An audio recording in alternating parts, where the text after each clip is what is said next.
they're like explorers in the world. I mean, that's like how I think about teens. Like that's what their job is. Their job is to explore. They're trying to figure out who they are. Their job is to go through this kind of identity formation phase. And I also think a lot about like the difference between like an explorer and a nomad. And I feel like the big difference is an explorer has a home base.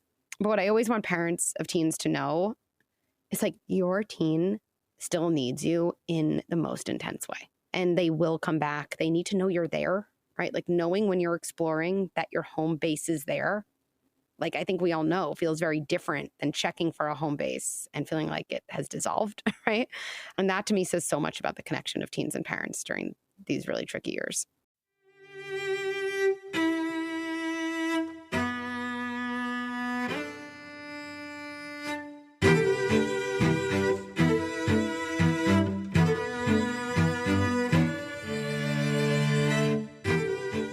Welcome to The Knowledge Project, a podcast about mastering the best of what other people have already figured out so you can apply their insights to your life. I'm your host, Shane Parrish.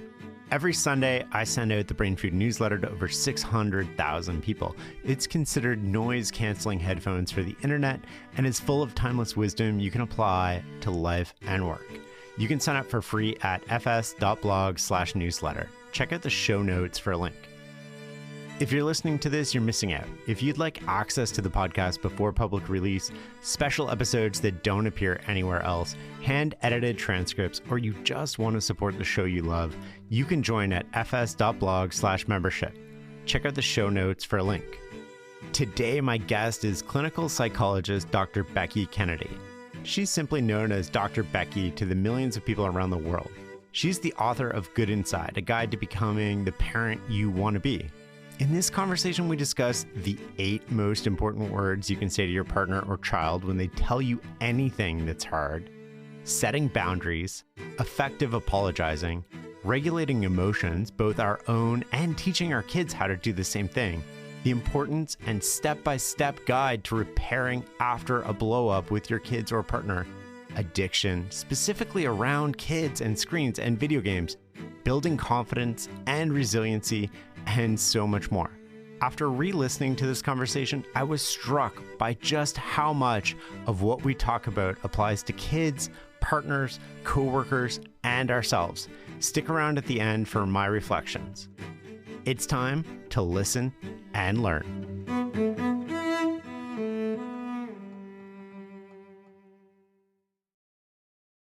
Let's start with a common term that we use as adults, and as adults we use with our kids, but I don't know if I have a really good understanding of it, which is, what is a boundary? So here's how I define a boundary, and I define it this way because then it's something I can actually assess, and I can know if I'm setting one or not. So to me, a boundary is something we tell someone else we will do, and it requires the other person to do nothing.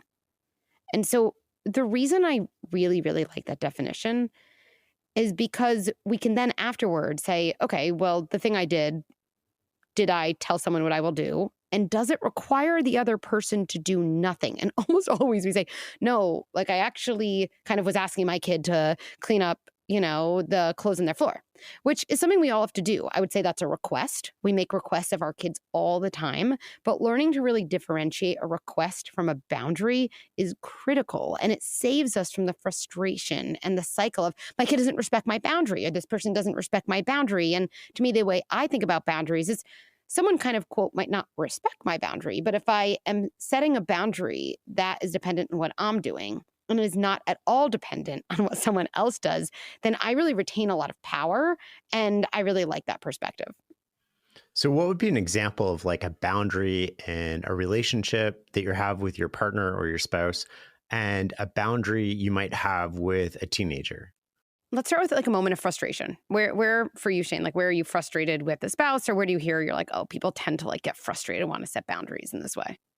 People disagree on what to do on a Friday night. Great. That's great. Okay. So let's say, I tend to be tired at the end of a week and I want to go to bed early. And my partner's like, but I really like to have dinner together and I want to have time together. But I'm so frustrated because I'm like, my husband comes home at like 9 o'clock and expects me to like cook dinner then with him. And all of a sudden it's 10 and I'm exhausted and I want to connect too, right? But here's the situation. So I think what we might do is we might say, I really need you to be home by 7. Like, can you get home on 7 on a Friday? And then that's a place where we could cook dinner together. And then let's say my husband rolls in at 9 and I'm like, what the heck? Like, I told him to have dinner at 7 and like he didn't do it and he never listens to me and he doesn't respect me. And we tell ourselves all these stories. To me, I would say in that situation, I was making a request of my husband. I was making a request.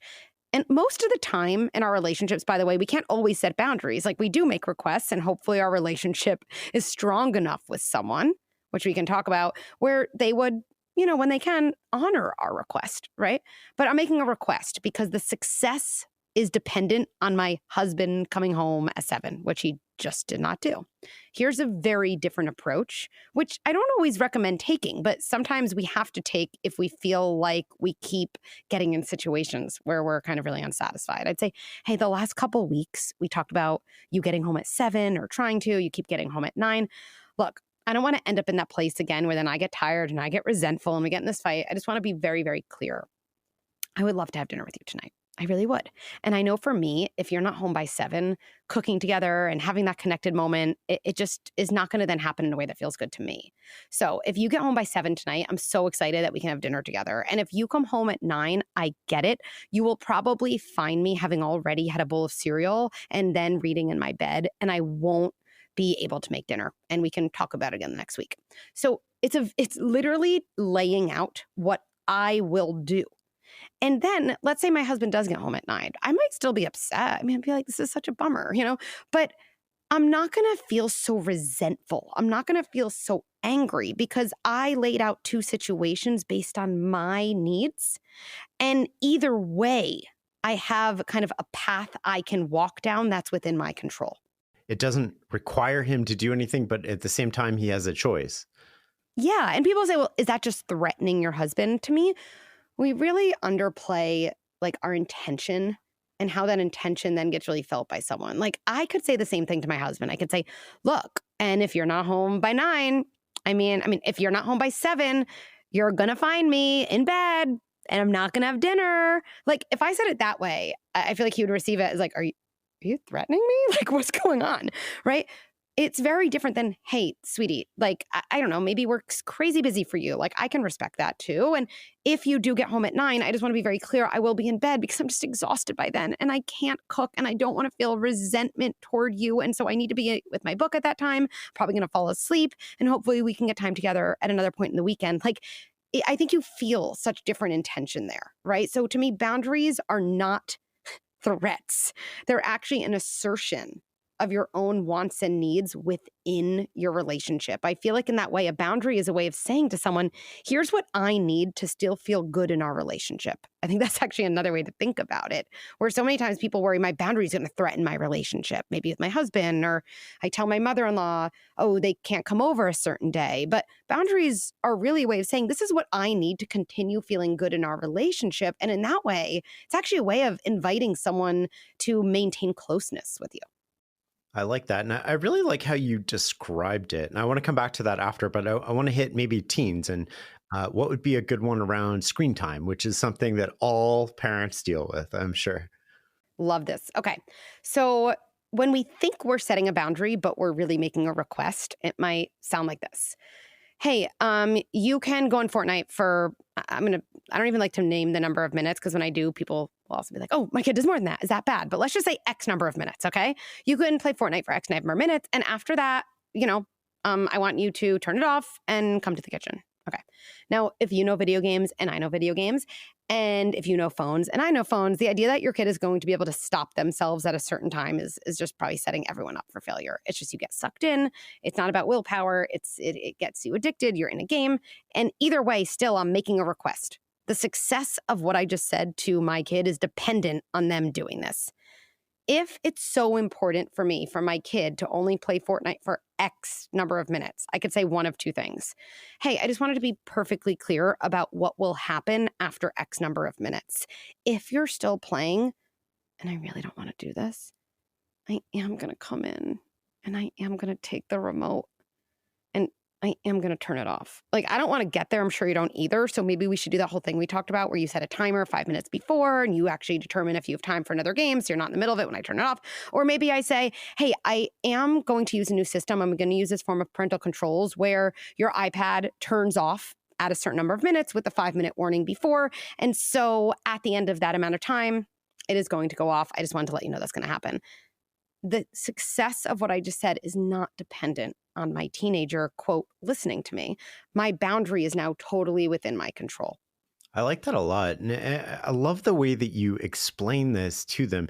How do you learn how to do that? And both when you were talking to your fictional sort of partner around, hey, I really want to have dinner with you. If you're not home at this time, it probably means we're not going to have dinner together. I'm not going to be able to do that. How do you learn how to talk like that if it's not modeled for you as a child? Like, how do you as an adult learn how to communicate in that way? Which when you say it, that strikes me as so effective. But whenever I want to talk about something like this in my head, it never comes out that good. I love that question. And there's a couple ways I want to answer it. So first of all, to me, inherent in your question actually was like the idea of like learning in general, right? I don't know. We all learn a lot of stuff by the time we're adults that my guess is not inherent to us, right? I mean, most of the things we learn aren't inherent. It's not actually inherent to learn how to swim. Like if you don't learn how to swim, you'll be an adult who can't swim. There's plenty of adults who can't swim. It doesn't just come to you with age. I think actually that's one of the most powerful things I think about is like age does not teach skills, right? People are like, at what point will my kid no longer engage in X behavior? At what age? I'm like, well, what are you doing in these years? Like either in this amount of time or never, depending on what we do, right? So just like you can teach someone to swim or you can teach someone a new language, like we can all learn more effective ways to communicate. And it's just in the realm of things that we often don't think of as a skill. Like for some reason, we think I should either know how to do that or I'm not an effective communicator, but someone else should just get what I'm trying to say instead of thinking, oh, like, how could I learn this? I think there's a lot of practice that's involved. Now, more concretely than that, I think what you're noticing in the way I modeled those two kind of boundary setting situations, first of all, let me just say, like, if you think I would actually say that in the heat of the moment to my kids, like, I wouldn't. Like, my husband's like listening to this being like, can you please talk to me like that? Because you don't sound that nice. So please, listeners, do not think he's going to leave a comment on YouTube. Like, don't think I do this all the time. Okay. But when we are kind of upset with someone or have been frustrated with someone, we have the tendency to approach them in a very adversarial way. And then how we think about someone affects how we communicate to them. So if I was like, my husband doesn't respect me and my husband cares more about work than he does about my relationship, then you know what I'm going to say to him? Hey, if you're not home by 7, just, not going to be waiting for you because I have things to do in my life too, right? Of course, because that's the mindset I'm in. And I think this is such a general point, and I'll share it because I think it's applicable to every life situation, that when you're in conflict with someone, you're in one of two mindsets. And I'm a very visual person, so I'll explain it visually. You're either sitting on one side of the table and you're looking at them as if they're sitting on the other side of the table, kind of how I'm looking at you.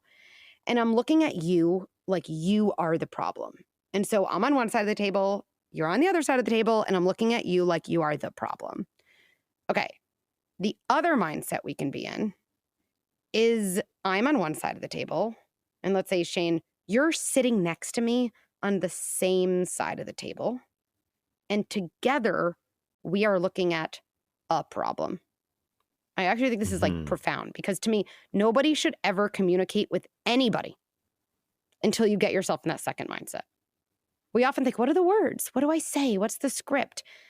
At the end of the day, the mindset's going to win, right? Or the script won't be effective because you're in an adversarial mindset and the person will feel that, right? And so I think the kind of biggest skill is recognizing what mindset am I in? And I think we have a lot of clues to that. Like even when we start to think about the person we want to talk to, we can even notice the language we're using, right? Like, oh, my husband doesn't respect me. He's always at work. Like he doesn't even care about our relationship. I definitely know what mindset I'm in, right?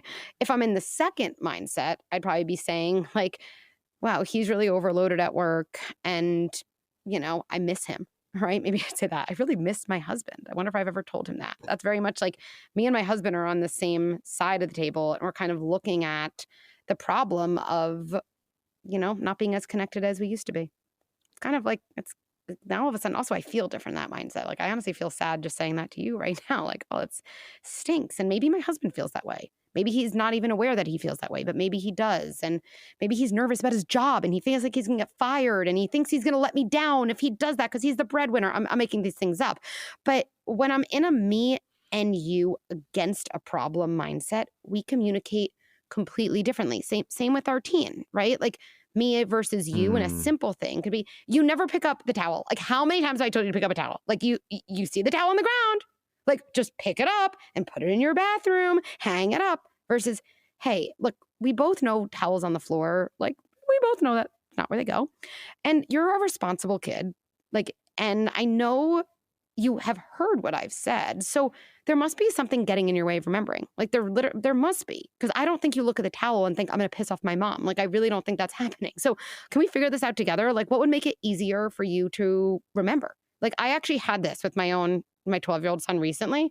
And he's like, Mom, it's so funny. I walk out of my room. I don't even see the towel. Like I don't even see it. Like I guess I drop it and then I don't even see it. And I was like, oh, that's really interesting. What do you see? I just said it. He's like, I just see the wall and I see my door. And I was like, oh, that actually gives me an idea. I don't know if it gives you the same idea. Like, what would you need to jog your memory? And he goes, I guess I could just like put up a Post-it on my door that says, pick up my towel. I know it sounds so silly, but like I could cry. And I was like, that's an amazing idea. Like, and he did it. And he did it. He literally just like wrote it in his old handwriting because he's 12 and I don't have to do that for him. And he put it on his door. And does he pick it up every time? He does not. Does he pick it up massively more often? Yes. But the only way we get there is by kind of assuming good intent, being on the same team. And together we were kind of looking at this towel on the floor problem versus me looking at my son kind of like he's an asshole who is the problem. Yeah, it's kind of like you're not doing what I want. Therefore, we're in this adversarial situation. But I don't see what's going on inside you, right? I don't see, the partner at work who's worried about their job, because these are all things that are sort of inside somebody that aren't communicated. And for kids and teens especially, I would imagine they're going through so much already in life, with school, with friends, with their body changes. And we don't see any of that. We're just like, why can't you pick up a towel? Like, what's wrong with you? That's right.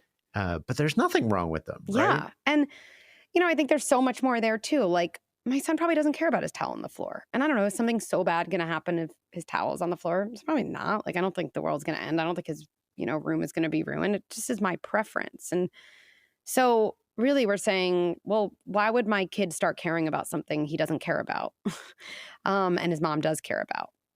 And that actually has everything to do with just kind of the strength of our relationship in that moment. And, it's kind of why any of us do things we don't want to do, but other people care about. It's because we just feel close to them and like we like, taking care of their needs sometimes. Right. And so much of that and approaching a teen in that like, hey, I respect you. Like, here's the situation. Let's think through it together. That's the only way you're going to get to a productive solution anyway, because teenagers inherently, they don't care about their towel on the floor. They don't care about their messy room. They don't care about, being on their phones longer than we want them to be. And so the status of our relationship with our kids and our partner, it's really core to like everything. Parenting teens is tricky.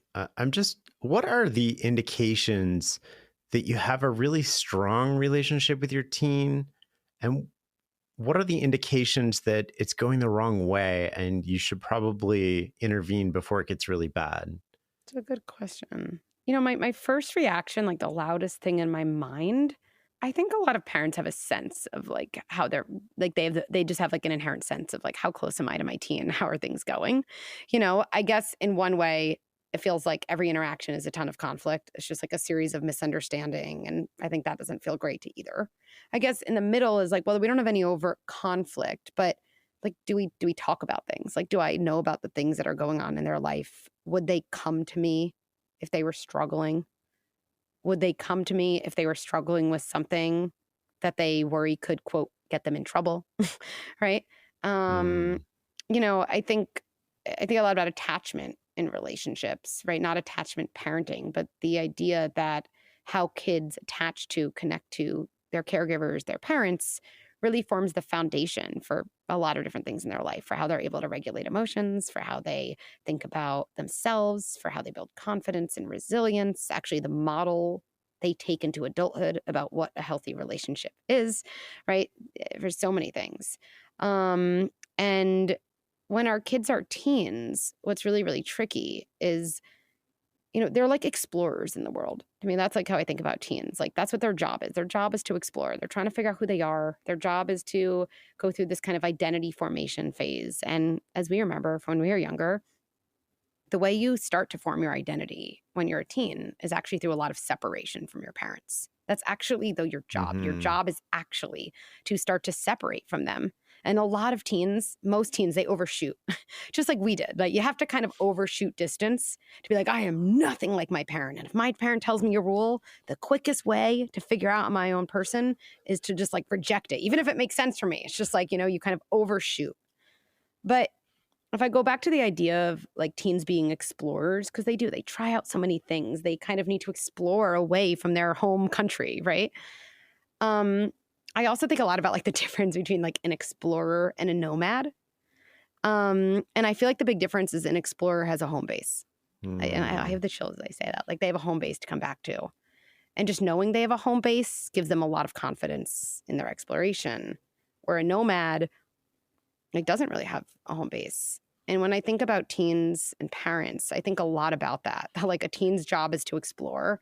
A parent's kind of in the home country, like also feeling lost a lot. Like, where's my kid who like used to want to talk to me more, who used to like be around more? I used to be their primary focus. But what I always want parents of teens to know is like, your teen still needs you in the most intense way, because they cannot be a nomad in life. Like, that is not what they're looking for. And they will come back. They need to know you're there, right? Like, knowing when you're exploring that your home base is there. Like, I think we all know feels very different than checking for a home base and feeling like it has dissolved, right? And that to me says so much about the connection of teens and parents during these really tricky years. As you were saying that, I just had this thought that maybe it's weird, but I want to check this with you. I'm home every day when my kids get home from school. I have been since they were in elementary school. I do the same thing now that they're basically in high school, much to their dismay. Right. This is like, and you were talking and you were like, they have to be away from their parents. They have to get this time away. And so when they come home from school, it's like, I'm there. And is that a good thing or a bad thing? Or like, how do you think about that? I mean, I don't think it's a good thing or a bad thing. First of all, they're away from you. They're in school. They have their whole world, And so I think that's a lot of the ways they start to explore. And kids also, by the way, they explore in their thoughts. They explore by, engaging and listening to music that their parents hate, or, entertaining ideas, or right. So doesn't just have to be physical separation.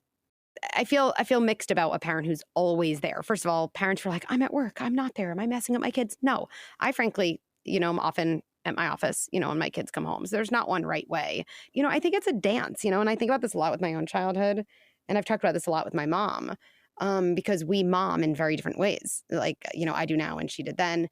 She was always there. Like, I feel like she was someone who was always there, right? And like down to, I remember days in like middle school or high school, even when I was older, I was like, oh, I forgot the lunch I wanted at home. And she'd be like, I am driving it to you right now. Like, it was just always there.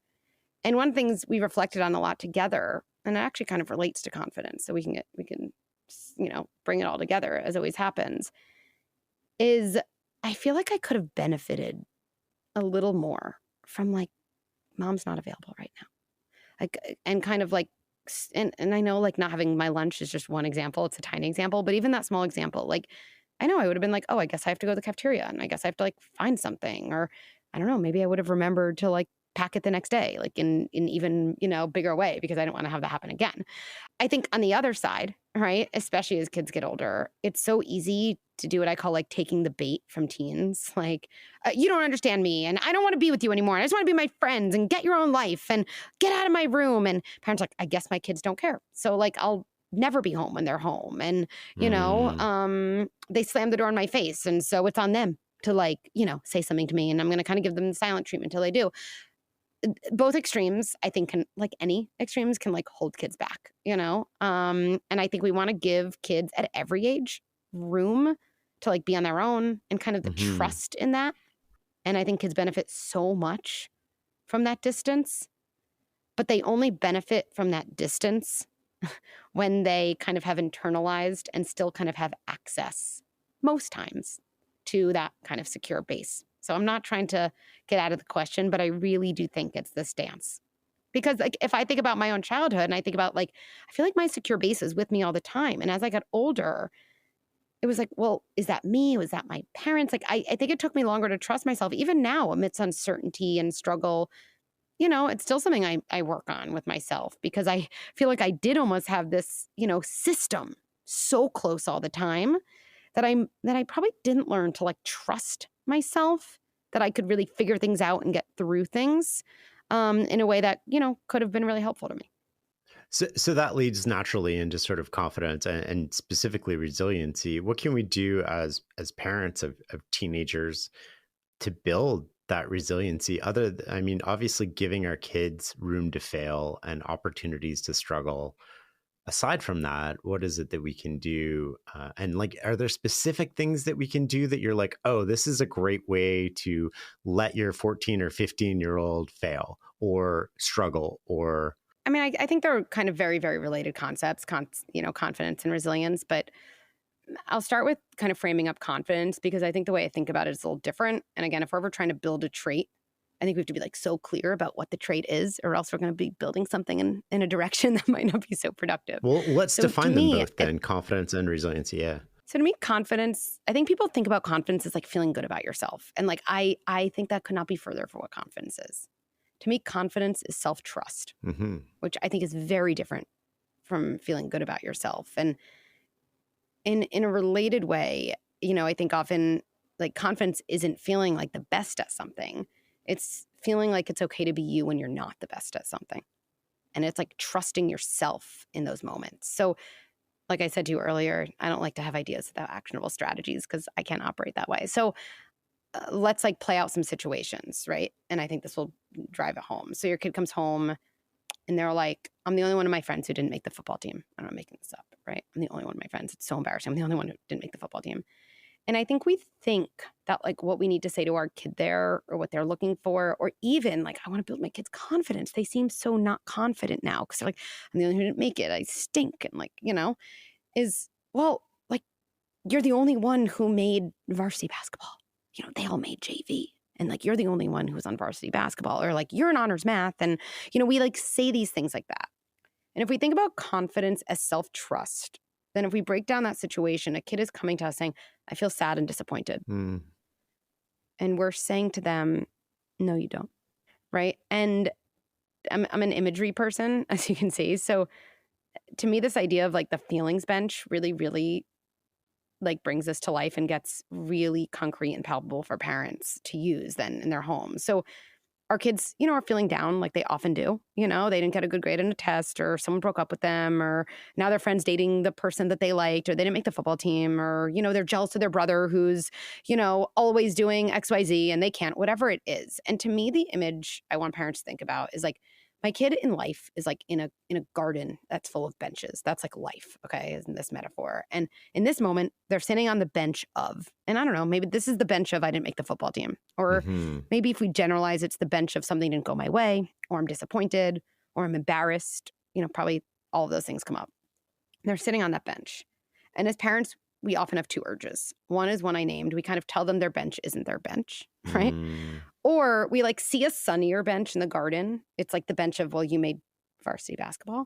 And we're like, just come with me, right? Just come with me to that bench because it's sunnier. But that does a couple of very unintended things to kids. Number one, they have a feeling of being disappointed. The feeling's already registered in their body. And when kids are young, they're actually just learning about their feelings. They're like, am I allowed to have certain feelings? How do I cope with certain feelings? And a lot of how they learn that is through their relationship with us. And then they actually take those lessons into adulthood. And so when our kids feeling disappointed, one of the things they learn when we kind of tell them their bench isn't their bench, or tell them they should be on some other bench, is like, oh, I guess I'm not supposed to feel disappointed. And they also learn this feeling that feels very overwhelming to me, like is actually very overwhelming to my parent. Like they don't even want me to feel this way. I guess it's dangerous. Like I guess I shouldn't feel that way. Now, I don't think either of us know any adult in life who's gotten rid of disappointment. Like you're going to feel disappointed when you lose a job. You're going to feel disappointed when someone breaks up with you. You're going to feel disappointed when your flight has a delay, right? And how you cope with those things doesn't start in adulthood. How you cope with those things comes from your history of how you learned to cope with those things in your earliest years when you were wiring circuitry around your emotions in your body. And so the reason so many adults have so many difficulties regulating their emotions when they're older actually comes from these early years. So if we go back to what is far superior, right? Or not far superior, it feels judgmental. If we go back to what I would encourage a parent to do, not only to build coping skills and resilience, but also confidence, okay? Is I think about 3 lines, and I'm gonna be super concrete. To me, these are 3 lines that like parents should like write down. They should like commit to memory. They should also use with their partners because they're just good relationship lines. When someone tells you something disappointing, like I didn't make the football team, it sucks, I'm so embarrassed, I'm the worst football player. Number 1, just I am so glad you're talking to me about this. Like it is the most beautiful first line to say to someone when they're upset. Because what you're deeply saying to them and how they receive it is like, I am interested in the part of you who's feeling this way. The part of you who's feeling this way is connectable to me. Like, I want to hear more about it. I will attach to this part of you. And when you tell that to someone, they're automatically willing to tell you more because it's like an opening of a door. Like I imagine if someone went to a boss and they're like, I really feel like I deserve a promotion. If the boss is like, I'm so glad you're talking to me about this. Like, even if the boss says no, like you're going to be like, wow, that was a great conversation, you know? So, and when you're doing that, what I want parents to imagine is like, you're just sitting on the bench next to your kid. That's literally what you're doing. You're just sitting down. You're not saying that bench isn't their bench. You're not taking them out. You're just sitting down. And then the second line that I think is the ultimate confidence builder, if confidence is self-trust, is just, I believe you. Yeah, I went to the list and my name wasn't on it. And like they literally were all high-fiving. And then I was like the only one not doing that. And they all looked at me with such pity. And it was like the worst day of my life. I believe you. When you say I believe you to someone, you're not saying I agree. That was the worst day of your life. You're literally just saying, I believe the things you're telling me. I believe your feelings are valid and real. And then the third line is just tell me more. And I think often with parents, they'll say like, okay, and then what? And then what? and I love this question. And I'm such like a fixer too. But like, and then nothing. And then you have literally crushed parenting that moment. You should be like, I'm done for the rest of the day. I'm gonna eat bonbons and watch some Netflix. And you massively built your kids' confidence. Because if we think about kids when they're older, you want kids when they're feeling tricky things to be like, yeah, I really do feel this way. I really am upset that my partner said that thing to me. I really am disappointed that I didn't get that job, right? I really am angry that I was promised, a raise and didn't get it, right? Learning that you can trust your emotions actually is the core of how you regulate your emotions and how you make good decisions, because you can use your energy around, okay, what do I do next? Instead of all the energy of like trying to figure out what's going on inside you. And so to me, that's really what confidence is. And because if someone can feel like their parents are able to tolerate their disappointment, then what the kid really learns is like, I can still be me when I'm disappointed. I'm still like a valuable person. This feeling clearly is like an acceptable part of me. It's not all of me. I don't have to fight to get rid of it. That's really how we build confidence. One common thing that I see with my kids, and I'm sure other kids, and it drives me insane. There's like a few triggers I have. And one of them is laziness. And the other is sort of in that situation, I'll relate it to sort of like they come home, they get a bad score on a test or an assignment, and they blame something exterior to themselves. The teacher didn't communicate clearly. I saved the document, but it didn't save my edits. And it's absolving them of sort of responsibility and fault in that moment. And how do we deal with that as parents, where it's like, because that trait, that single trait, if it takes root, can be so detrimental in life, where you become a victim of circumstance instead of the master of your circumstances. I'm so big on personal responsibility too. And so that's like triggering for me too, from like a personal standpoint. So I join you in that. So I think first, and I always think this is true, like we have to understand before we intervene. Like that to me, every workshop I do, that's like, about problem behaviors or sleep or, rudeness, like that's always the first section. And parents, it's always so interesting because they'll take this workshop and they'll say, oh my goodness, like everything feels better in my home. And I'm like, I don't even get to the strategies yet because we underestimate how many of our issues with our kids or any relationship actually comes from not understanding. And as soon as we understand something, it's amazing. It's like we immediately feel better. So I think first it's like, well, why is my son doing that? Why is he saying, well, it didn't save, or well, the teachers asked all these questions that they said wouldn't even be on the test, right? They say something like that. Right. And I think it's really important to get curious there. Like, why would my kid do that? And to me, the reason, like everything I do, the company, the membership is called Good Inside, is because to me, that's like the principle that allows us to be curious about our kids. Our kids are good inside. So why would my good kid kind of like totally shirk responsibility? And it's really separating who they are from their identity, they're a good kid, from certain behavior, which is something that happened, right? When we are most frustrated with our kids, it's because we've collapsed the two. My kid is just kind of like a shitty kid who doesn't take on responsibility versus I have a good kid who is struggling with something. So I think one of the best ways I can be curious about my kids is I'm like, well, why would I do that?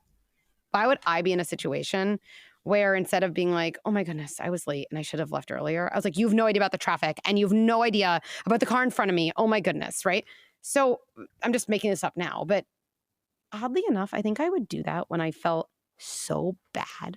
I felt both simultaneously like so guilty and so unable to like tolerate that guilt.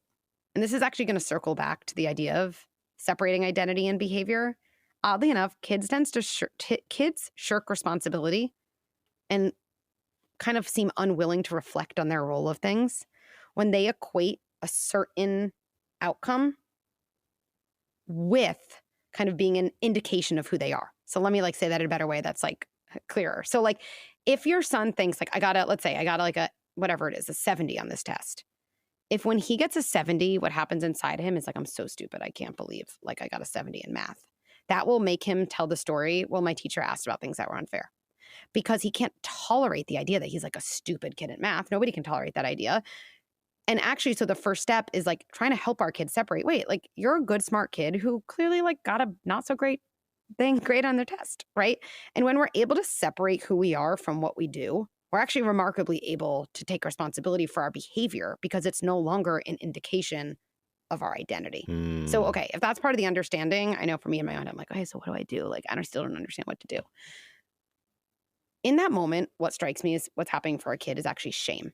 That's what's happening. A kid feels ashamed. Shame is actually when we use our behavior as an indication of our identity. It just all collapsed. It's like this bad thing means I'm a bad person.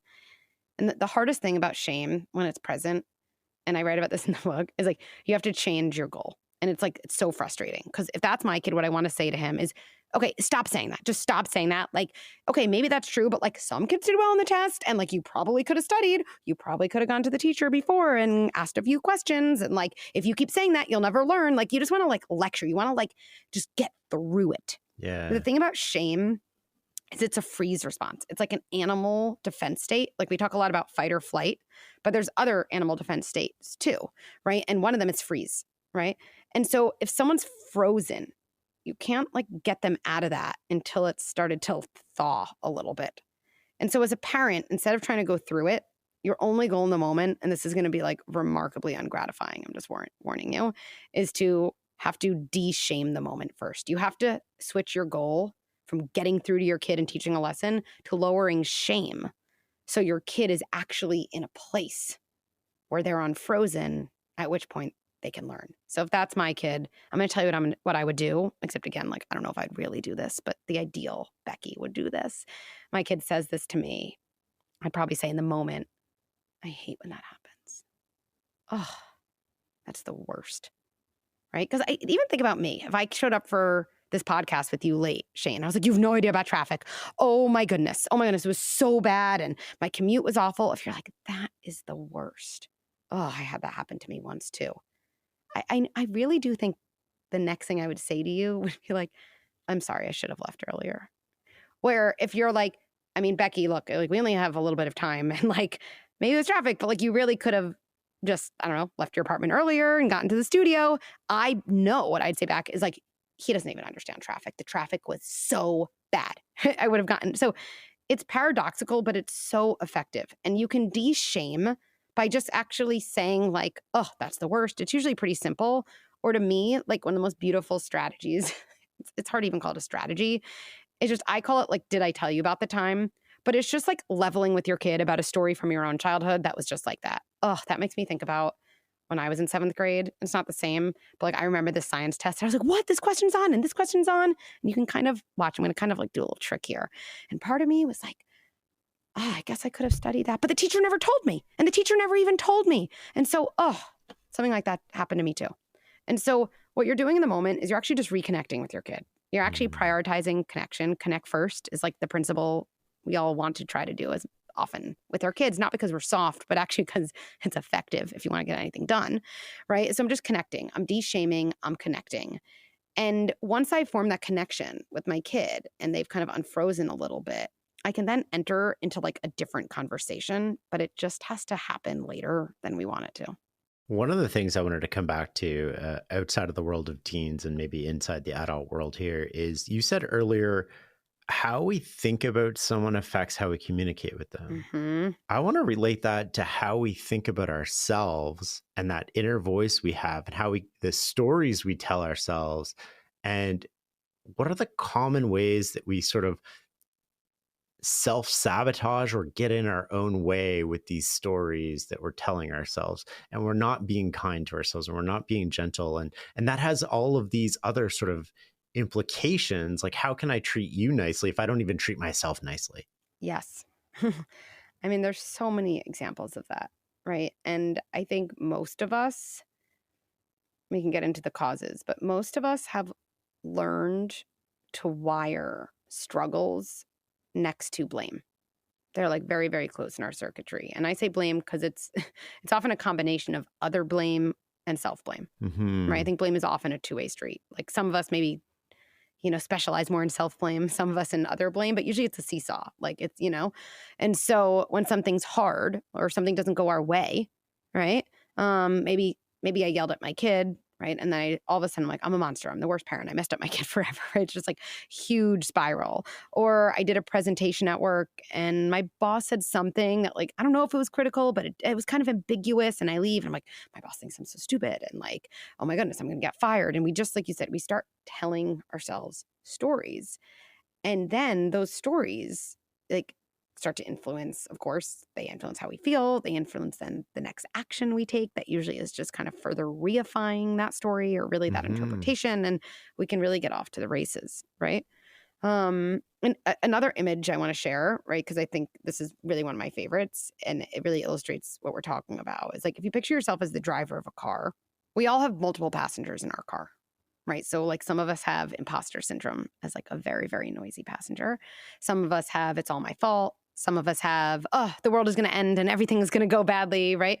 We get into problems not when those things are our passengers. We get into problems when those things take over the driver's seat. And actually, a lot of us, when we're aware of those voices, we try to get them out of our car.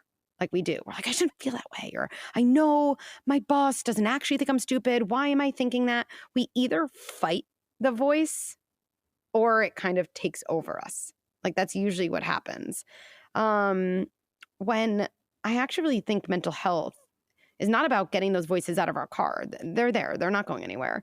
But actually just like talking to them when they're in the passenger seat to ensure that they don't take over the driver's seat, right? So, for example, in that first of yelling at my kids, I might be like, oh, there's the I messed up my kid forever again voice. Hey, it's unfortunate, but you do tend to come up whenever I make a little mistake with my kid.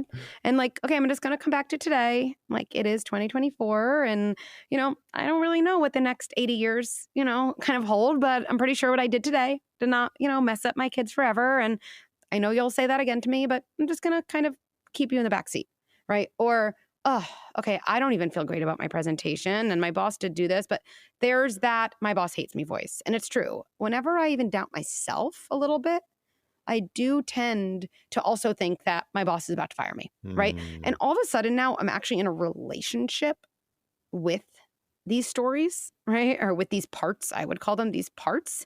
And as soon as you're in a relationship with a part of you, inherently that part of you can't take over you because you in the driver's seat are like talking to it.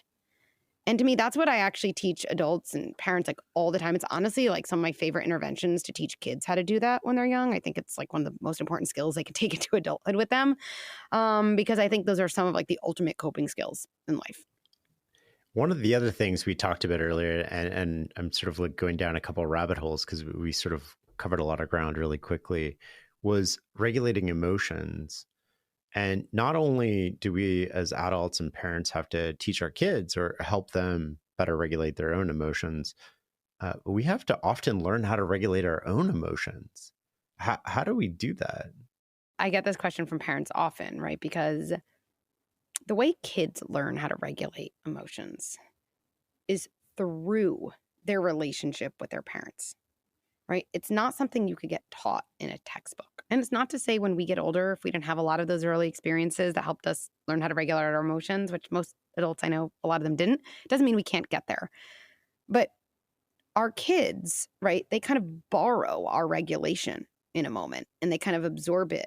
And like I was saying before, they kind of over time learn, oh, my emotion inside me that feels so scary to me is less scary to someone else. And they kind of absorb that hope and they absorb that kind of tolerance. And that really forms the foundation for so many of their coping skills.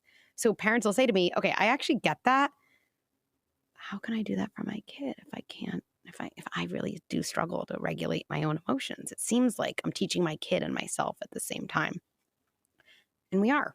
And like is just kind of the hand a lot of us were dealt. And it's not an impossible hand. It's not an easy hand, but it's definitely a winnable hand. Like I know that, and I've seen it now with millions of adults who are, winning a lot of their hands. And so I think there's a couple like concrete ways as adults that we can, start to learn how to better regulate our emotions, right? Number one to me is just the word curiosity. Like being curious about yourself is a foundation to regulating your emotions, because it's the difference between saying, my kid's whining. Like, who can stay calm when they whine all day? Like, are you saying people like whining? I have to get to a place where I like whining? No, nobody likes whining. Literally, nobody likes whining. But there's a big difference between not liking whining and, I don't know, reacting and being in a state of reactivity with screaming at our kids versus not liking whining and being able to regulate our emotions and respond to our kid from a place of groundedness and sturdiness, right? Still, nobody likes it, but it's very different. And curiosity to me gets us from point one to point two, because instead of saying like, what's wrong with my kid and why are they acting the way they're acting? We might say, what's going on inside of me? What's going on for me? What is happening inside me that is kind of a component of this reaction, right? The idea that my kid's whining isn't inherently making me scream at them. It's a trigger. But there's a story inside me. There's something that happens inside my body that, frankly, predated my kid's existence. So if I can get curious about that, right, then I can actually make a lot of progress. And to me, I think it's so easy to hear that and someone say, oh, so it's my fault. No, like, I don't know. I feel like we're obsessed with the word fault. Like, it's not your kid's fault. It's not your fault. Like, why does it have to be anyone's fault? Like, I don't know why. It's like, it's just, this is happening. Either we can be curious and like, learn, and through that learning probably live in a way that's more in line with our values, feel more in control of ourselves. Like your kid's going to benefit, but I promise you as the adult are going to benefit in areas like way more. Like everybody wins, right? And so I always say to parents, this isn't a system of like saying this is your fault. It's a system of saying like this is actually a place for your empowerment and to like finally learn skills, and skills always help us feel, more powerful. So one of my favorite emotion regulation skills to teach adults is something I call AVP. Okay. And it's like the simplest thing and has the most profound impact on people. Okay. So AVP stands for acknowledge, validate, permit. So I'll teach each part. Step one to regulating emotions is acknowledging them. And actually, this is a really good point of the conversation relative to what we just said about this image in the car. So let's say, my kid is whining. Step one, acknowledge like, well, I'm feeling really annoyed, right? Like in a way, what I'm doing is like, I'm the driver of my car and annoyance in the backseat is like starting to kind of make its way to the driver's seat. And I'm like, hey there, hey. And that's literally what I'm doing. I actually use the word hi a lot because it always makes me laugh. And to me, if I could add levity to like that process, it gets easier. So I'm like, hi annoyance or hi anxiety, right? Or something like that. So if step one is just acknowledge. You can acknowledge by using a quote feeling word like hi annoyance or hi sadness. A lot of people don't like really know the name of their feelings, and that's totally fine. And you can also do it in a more general way. Like, I'm feeling uncomfortable right now, or I'm feeling I'm about to explode right now, or I'm feeling tight right now. Any acknowledgement. 2 is validate. And to me, the best way that our body, I think, likes to be validated, I don't know why, is the term makes sense. I think there's something where feelings feel like accepted by logic in our body when we use that term. I don't know. I haven't asked, but I think that's what's happening. So I'd be saying, I'm really, really annoyed right now. Or, when my kid was whining, and I'd say to myself, well, that makes sense. Like, whining is pretty annoying. It makes sense that I feel that way.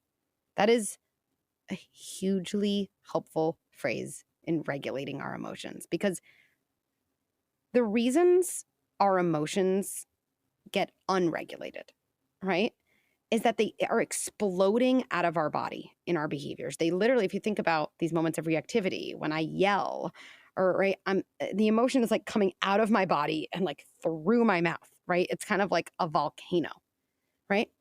The opposite of that isn't suppressing emotions, because you just can't beat them. So it's always, an unwinnable, endeavor. But we're kind of saying when you regulate an emotion, like, it's okay to live inside your body. Like, it can just live there. It doesn't have to explode out of you. It can live inside there. Like, it has a place. It has a home. So if you think about those 2 steps already, like, first I'm saying hi to it. Like, if you're saying hi to someone at a party, like, maybe you don't love them, but you're probably like okay with them being there because you said hi. And then you're feeling like it kind of makes sense that you're here. And then P is permit, which actually just involves saying to yourself, I give myself full permission to be feeling this way. Right. So another example of going through an AVP would be like, I'm feeling really anxious right now. I'm really, really worked up. And, well, that makes sense. Like, I am managing my kids' soccer schedules, and, I'm thinking about what they need for dinner, and I didn't respond to that email. And I think tomorrow's going to be a snow day, and then my kids are going to have canceled school. And P, permit, right. I give myself permission to be feeling this way. And I think a kicker at the end is just adding the phrase, and I can cope with it. And I can cope with it. Interesting enough, you're catching me on, like, last night I was walking in Times Square, and as I do, I film videos of myself for Instagram when I'm like on the way to the subway. So I was like filming myself, and this guy saw me. He's this 28-year-old guy. He stopped me. He goes, I'm a 28-year-old man. I'm unmarried, and I don't have kids. And he goes, and I'm so excited to see you. He's like, you're like a celebrity to me. And he goes, AVP has changed my life. That's what he said. He goes, AVP has changed my life. I'm reparenting myself. I know I never learned what some people learned in their childhood, and I need to kind of reparent myself through those skills. And AVP has changed my life. And so there's a couple ways to use it. If regulating your emotions is new for you, you can't expect yourself to start to regulate your emotions when you're in your most heightened emotions. That would be like someone who has never taken a foul shot, taking a foul shot, Game 7 of the NBA Finals when time is run out and the game is tied. Like, that person is not making it. You take foul shots in practice, low stakes. And so the way I tell people to practice AVP is literally going to their phone right now, setting a random time that they tend to be alone, right? Not in the midst of things, and just literally making a daily reminder that says AVP. And when it goes off, you just stop and you say to yourself, what am I feeling right now? And it can be like, I'm not feeling much. I don't know. Well, that makes sense because this is a new thing for me to check in with my emotions. So it makes sense that I'm not sure. Permission, I'm giving myself full permission to not know how I'm feeling. Like, there's no way to get it wrong. That's what I'm saying. Like, and I promise you, after a week or two, not only will you start to recognize more things, but already that skill, that coping skill, will start to appear not in 10 out of 10 emotional situations. It will not. It's not magic, but like in maybe 2, 3 out of 10s. And I think that's like one concrete thing like all adults can do to start making progress. Was earlier AVP in action when we said, I'm glad you're telling me about this. I believe you. Tell me more. That sounds like AVP. Goodness. Oh my goodness. I've never thought about that. But I'm so glad telling me about this is basically like acknowledging and like, yeah, like I believe you is like another ultimate form of validation. And actually, what's so interesting? This is crazy. My brain is firing in a million directions. Someone told me with AVP, they're like, I don't like to say makes sense. I'm going to cry. This woman said, I just say to myself, I believe myself. I really do feel this way. So yeah. And then permission, like tell me more is permission. It's permission to feel, it's permission to keep going. Yes, I guess that is very profound. It will leave me with a lot to think about. I've never made that connection. Thank you. When we have an emotional outburst, we tend to react without reasoning. We say things that, sometimes we can't unsay.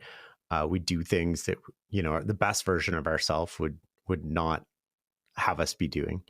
And we all do this. And this is natural and normal. And I think it's part of being human. And how do we repair with our kids or our partner after this happens? Okay, we've had this outburst.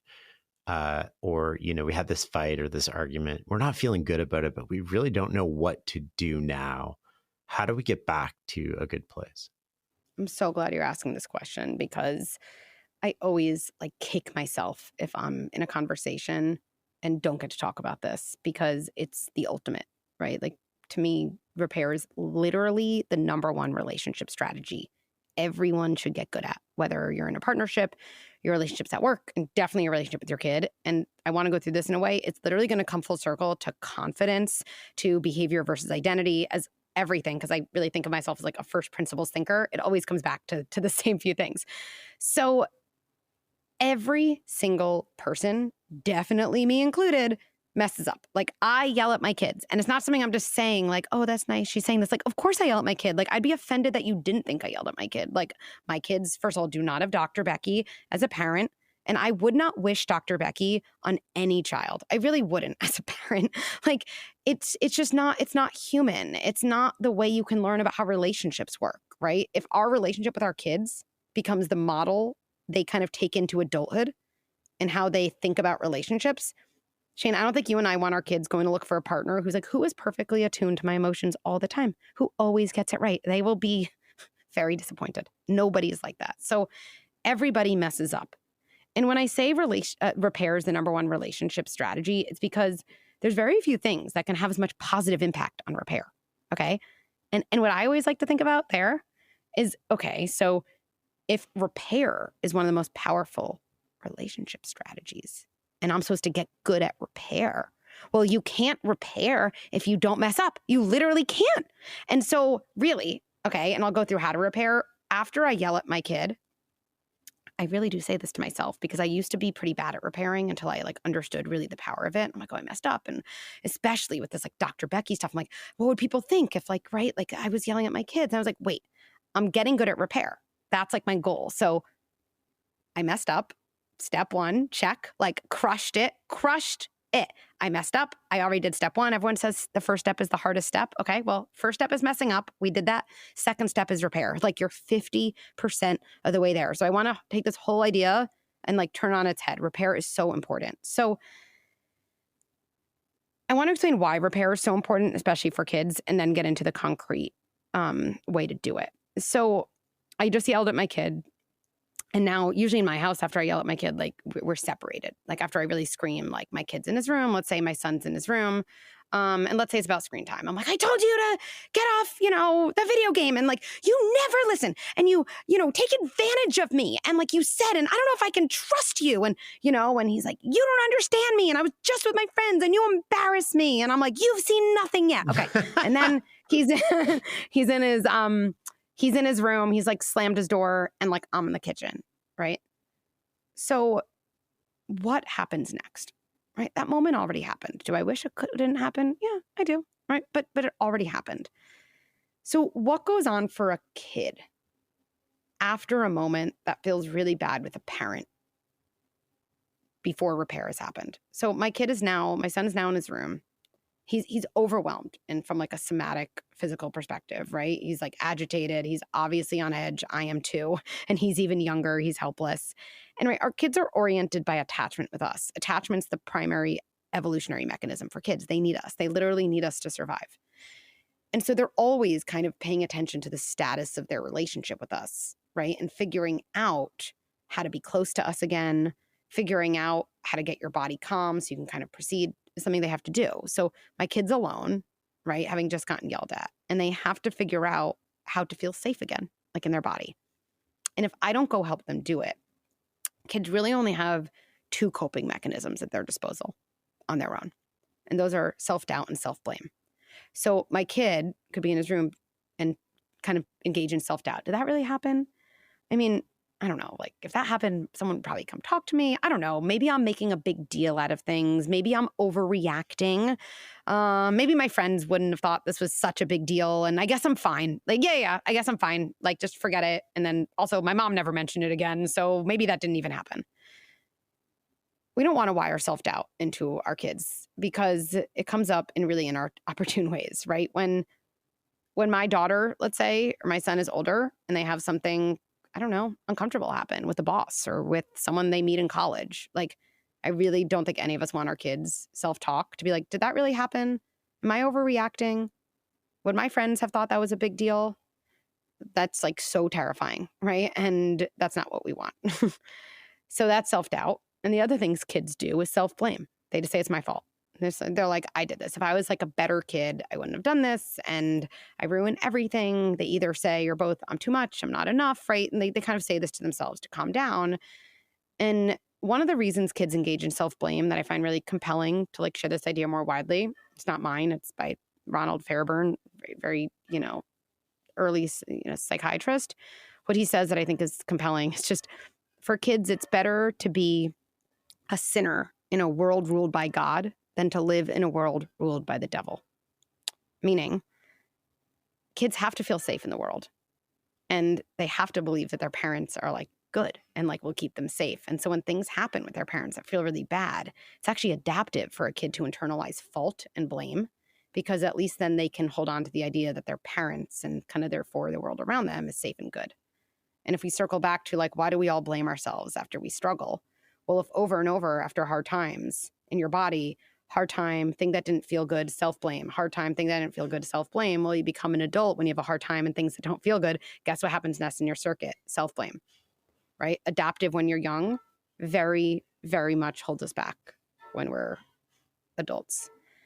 And so whenever I think about those two things that my kid would have to do if I don't repair, it becomes extra compelling to repair because I really think, oh my goodness, my kid and I had this event. But here's what people misunderstand. Events don't mess up kids. Events aren't even inherently traumatizing. I don't like to mess up because it sounds so final, but what really impacts kids is not an event. It's the story they tell themselves about the event. That's what gets encoded in their body. That's actually what memory is, right? It's events and every time you've remembered that event. Is it the same for relationships too? In terms of like what gets remembered, it's the story we tell ourselves about that moment. Well, I think, there's a lot of science on this now that like, right, memory isn't events. It's events and every other time you've remembered the event. To me, that's the best way to think about it because it actually speaks to why therapy is powerful for people, right? Like you don't change the events of your childhood, but by remembering them in a different way in the context of a safer relationship, actually your memory changes. Your memories literally change. Mm-hmm. And so if we go back to like, you've yelled at your kid, you don't feel good. Your kid's alone in their room. You don't want them to engage in self-blame, self-doubt, right? You don't want that.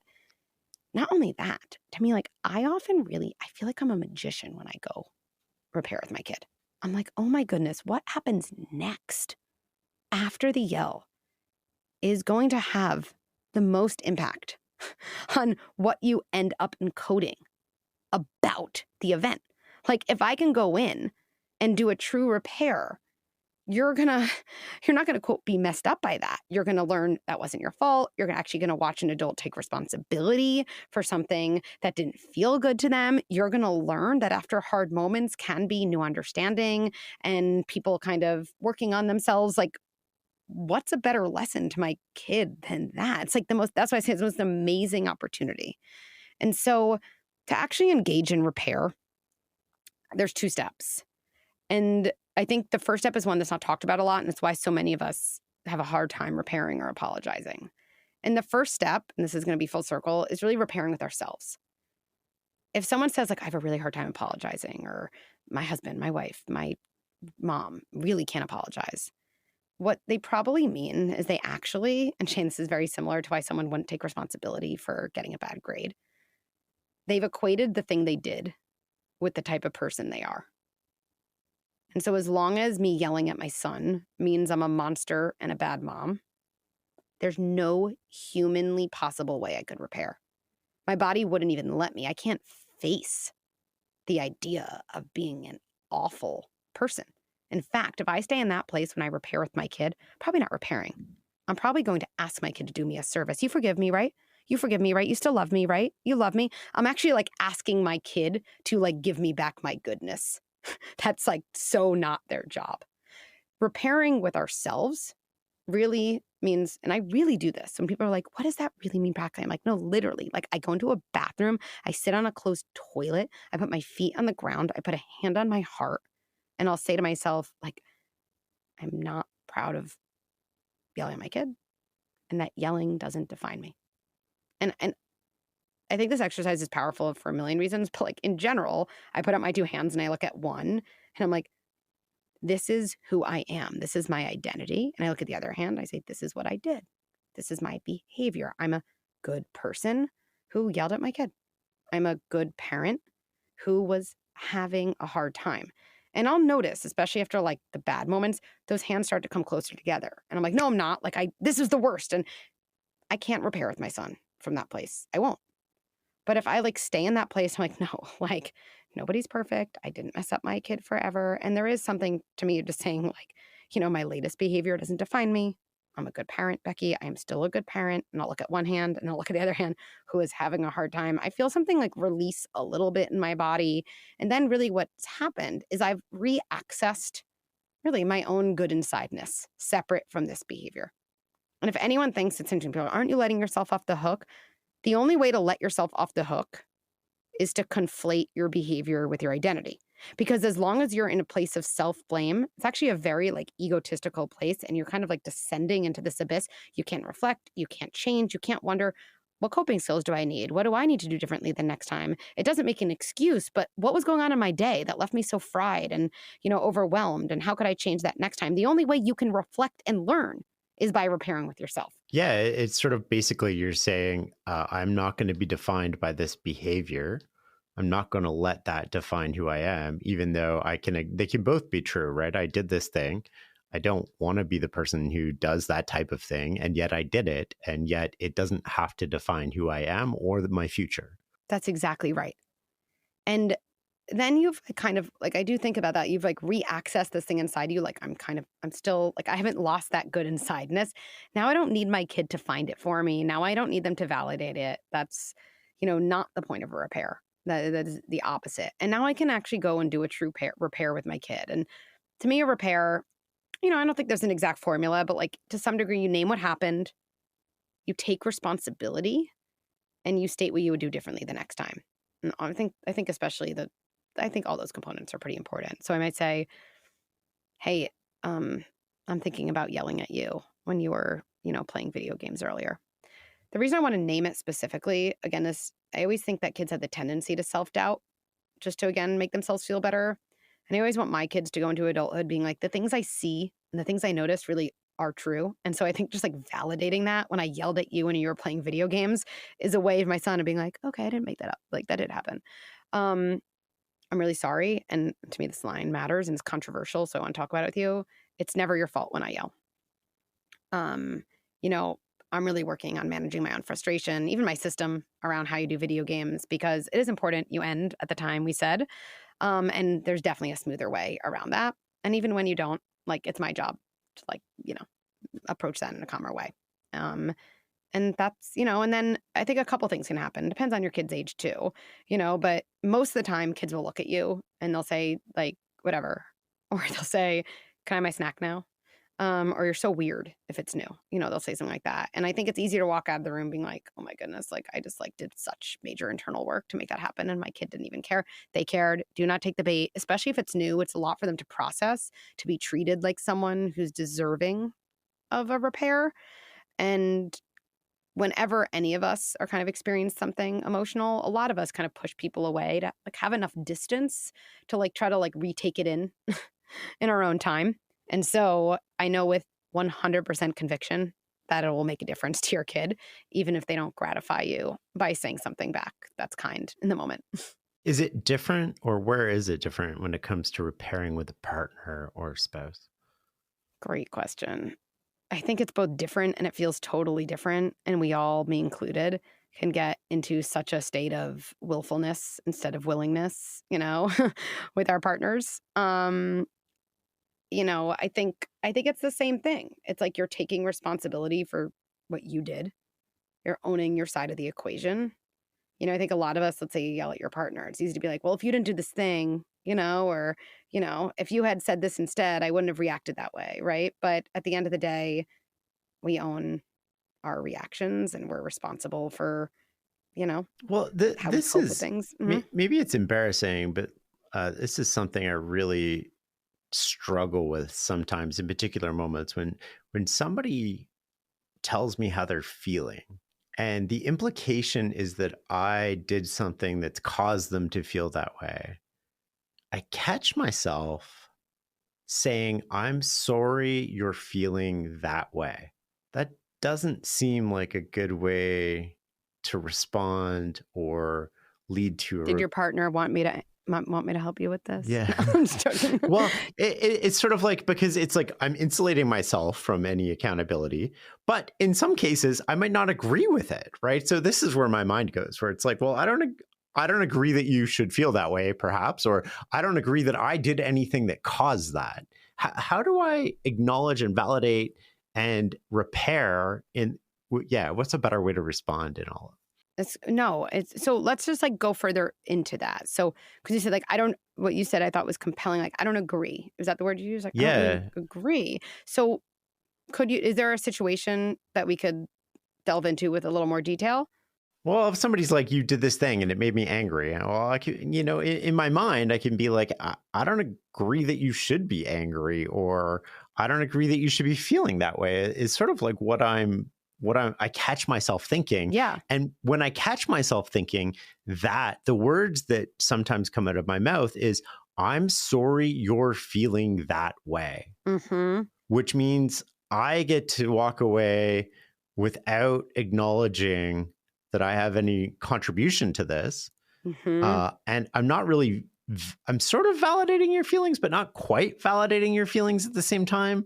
And it's that dance between, like, in some cases, like, I just don't think I did anything that would warrant that. And so, like, I don't want to apologize for something when I didn't really do anything. Yeah. What do I do in these? Am I crazy? No, you're 0% crazy. And so much of this resonates with me too. And I can get like this too. So there's a couple things that you said that I think we need to, like, not like break down, but like poke around. That's what I would say. So first of all, most of us, when we're married, like, right, or partnered, whatever we are, like, the way we react to our spouse when they bring us up something they're feeling is we get very, like, kind of egocentric. I do this too, where it's like, well, I wouldn't feel that way. Like, right? And I think most fights partners get in are kind of, they're both saying to the other person, why can't you be more like me? And then it's like, well, why can't you be more like me? Why can't you be more like me? Right? We all find our partners inherently. We're attracted to them because of all the ways they're kind of different from us. And then over time, we become a little bit repelled by those exact same things. That's like marriage, right? And so those different, those differences, I think, are at the core, right? And so I actually think this relates to that feeling bench a lot, right? So your partner is coming to you essentially saying, I don't know, I'm going to make up a situation. Tell me if, like, it's close enough. Like, you didn't text me and tell me that you weren't going to stop at the store. And, like, I'm really mad because I would have then gone by myself. I don't know. Is that close enough? Or you didn't text me for 2 days and I thought you would text me in between. Or, like, you were traveling. You didn't text me for 2 days when you were traveling. Like, you didn't even reach out to see how the last 2 days were going. Like, I'm really mad, right? Okay, yeah. Great. So I know this sounds silly, but I think we should really slow this down. Because what your partner is saying is, what your partner's not saying is a couple things. They're not saying you did anything so abhorrent. They're not saying I'm right to feel mad because, like, that's the right feeling in the world. That's like the right feeling in the world. And they're not saying you're a horrible person. And they're not saying you're at fault. I think the first thing that really helps when our partner shares how they feel is, my partner is inviting me to get to know more about them. This is an invitation.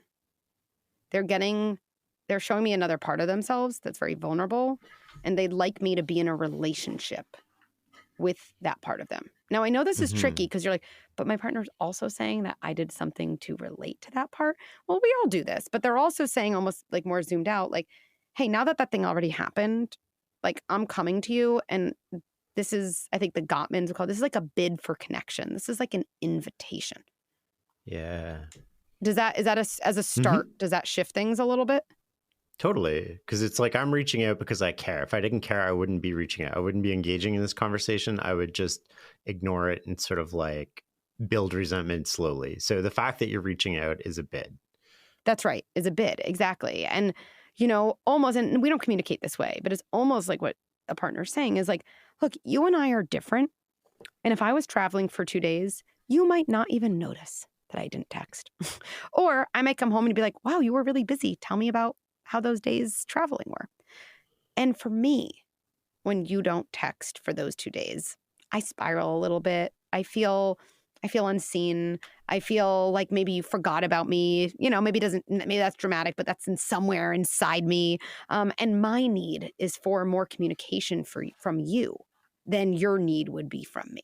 I think if someone said it to us, we'd be like, okay, when you lay it out that way, like, I guess when we say I don't agree, what we're really usually saying is, I wouldn't feel that way if I were you, which I don't think anyone would disagree with, right? I think one of the hardest parts about being in a relationship with someone who's inherently different is that, like, wait, I wouldn't feel that way, but you do feel that way. And I do love you. And I am choosing to be in a relationship with you.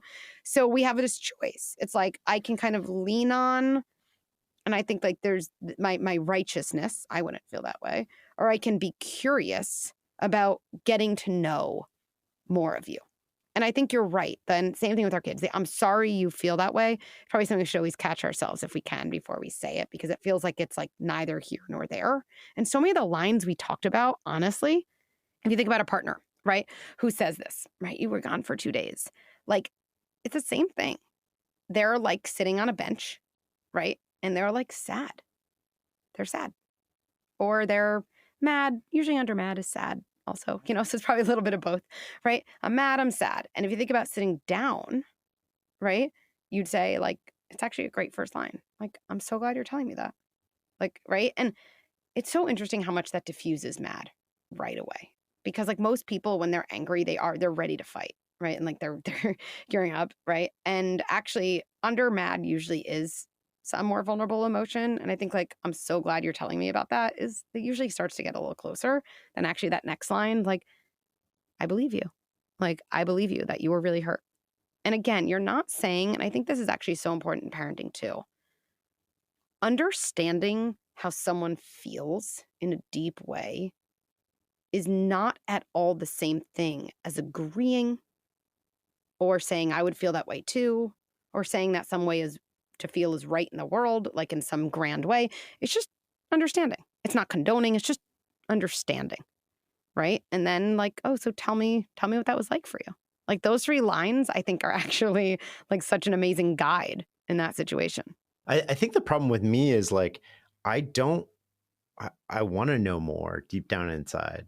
I also don't want to necessarily, like, my brain just goes to this place where it's like, do you agree with this? Do you not agree with this? And like, that's what I want to get out of, is this, like, I don't want to be in that sort of binary mode, because if I agree with it, I'm one person. And if I don't agree with it, I'm a completely different person, which is like cold and distant. And if I do agree with it, well, then I'm sitting on that bench with you and I'm like, oh, totally. Like, I hate it when that happens. And Yeah. And I would actually go so far, Shane, to say like, I actually don't think it's great to agree with it either. Like, I don't know, maybe you wouldn't feel that way.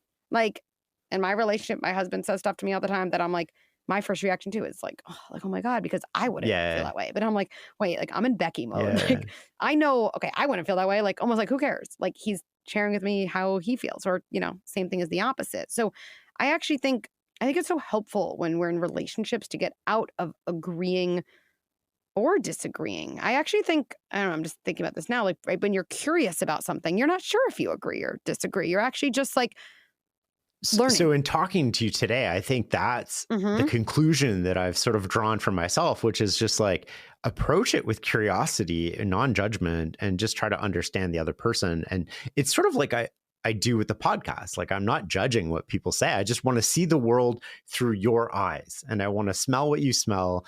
And I don't want to agree or disagree with what you're saying. I just want to see what the world looks like through your lens. I love that. And again, that idea of, is it me against you versus me and you against a problem, is helpful, because if someone's like, I tend to get kind of judgmental when my partner shares their feelings, and I tend to be like, well, I wouldn't feel that way, and so I'm sorry you feel that way. If you know that and you want to work on it, it's an amazing thing to first share that with your partner, to be like, this is something I'm working on. It's like, it really is. And this is totally not your responsibility. But again, because I see it as me and my partner against this problematic dynamic, I might say, look, the next time you do share when you're mad at me, this is so not your responsibility. But if you're able, right? If you could say to me, I don't need you to agree. Just be curious. Whatever it is for you. It almost just would bring up that part of me. I just that. I don't know. And again, you don't have to, because it's if my partner doesn't, it doesn't mean I've justified that I'm allowed to, react with judgment.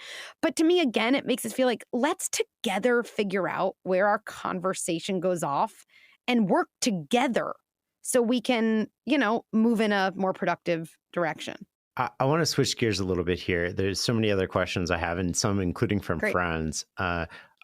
I want to talk about something that a lot of my friends seem to be struggling with their kids. And I'm going to use the term addiction, but I'm not using it in a clinical sense. I'm using it in the sense of teenagers specifically being addicted to screens. And I'm going to specify screens as their phone or video games. And that addiction shows some classic signs of an actual addiction, including behavior where you're sneaking around, you're hiding your phone.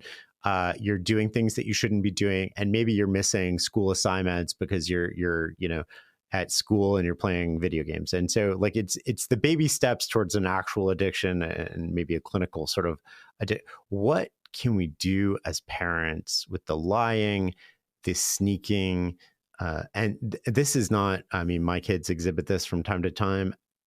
I think most teenagers, it's just sort of part of being a teenager as well.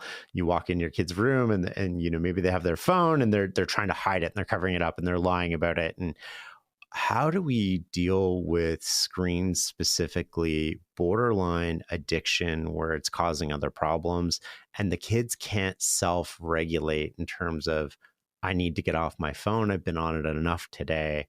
So first of all, the deck is stacked against us here. I just want to say this. I think back on the days where, I think this is true. Sorry, my history isn't amazing, but I'm guessing at some point kids could buy cigarettes, and it would be like, how do I stop my kids? How do I stop my kids? And at some point the government's like, we can't leave it to parents. These things are awful, for kids. We know that they're not in a place to make good decisions. And so there has to be legislation to make change. I really believe kids and screens are the same. And we're living in a time now where it's just all on parents. And I just feel for every parent. So it's just, if it feels really hard and you're struggling, I think that's the best it gets, right? So I have a few more ideas than that. But so second, kids cannot self-regulate with phones, period. I would also say adults cannot self-regulate with phones. They are stronger than us. I have a very hard time, if my phone's anywhere near me, not grabbing it and thinking about something to do. So the idea that a kid won't self-regulate or isn't listening or isn't getting off when they know their time is up, I think we have to actually say they are literally incapable of doing that. And I think that's actually a really important foundation, because it changes the types of interventions we would even think to use. So that's 2. 3, our number one job as parents is to keep our kids safe. And maybe that's obvious, but it's a line I've said to my kids since they were young, when my issues weren't screens, but it was I don't know, throwing sand at another kid in, the sandbox, at which point I'd pick my son up and he's like, no. And, even though he'd thrown 5 times, I'd say, I'm picking you up. I'm bringing you to the car. My number one job is to keep you safe. And I will keep you safe even when you're upset with me. I used to and it's so interesting how I think about that now. Our number one job is to keep our kids safe. And we love our kids so much that we will keep them safe even when they're upset with us. And putting that into practice is messy, for sure. But I still think the principle really matters. My number one job is not to keep my kid happy. It's to keep my kids safe. I actually say that to my kids a lot. What's my number one job? To keep you safe or happy? I'll be like, I know, safe. Right? But it's really true. Okay, next. As parents, we can change our rules anytime. To me, this is one of the biggest things I would talk about with parents in private practice. They'd be like, these are the things that aren't working. And it would be like, their bedtime's too late or screen rules. I'd be like, okay, talk to me about changing them. They're like, oh, it's too late. It's like, it's been like this. I don't know, like imagine being on a plane flying to California and like it's not just turbulent, like major issues and you have to make an emergency landing. And the pilot's like, well, I don't know, we've got to go to Los Angeles. So I guess there's nothing we could do. We'd be like, what? Like, change course.